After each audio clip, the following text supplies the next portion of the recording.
Lollipop Banda? అమ్మా ధర్మం చేయండి అమ్మా. నీకు ఇయడానికి నా దగ్గర ఏట్లేవు. మీ దగ్గర ఏముంటే అది ఇవ్వండి అమ్మా. ఒక్క నిమిషం. ఏమైనా అవసరం ఉంటే అమ్మగారు ఫోన్ చేయమని ఫోన్ ఇచ్చారుగా, చేద్దాం. ఈ వర్క్ ప్రెషర్ ఎక్కువైపోతుందిరా బాబు. ఏంటి సీత? ఇక్కడ ఒక బిచ్చగాడు ఏదైనా ధర్మం చేయమంటున్నాడు, ఏటియాలి?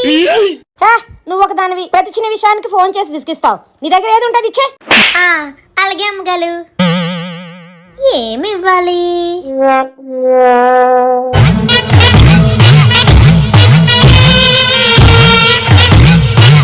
A few moments later. అమ్మగారు వచ్చేసాను. అవును, నువ్వు ఒక్కదానివే వచ్చావేంటి? హనీ ఏడి? ఇంకెక్కడ హనీ? నా దగ్గర ఏముంటది బిచ్చగాడికి ఇచ్చేమనాలని హనీనే ఇచ్చేసాను. సీత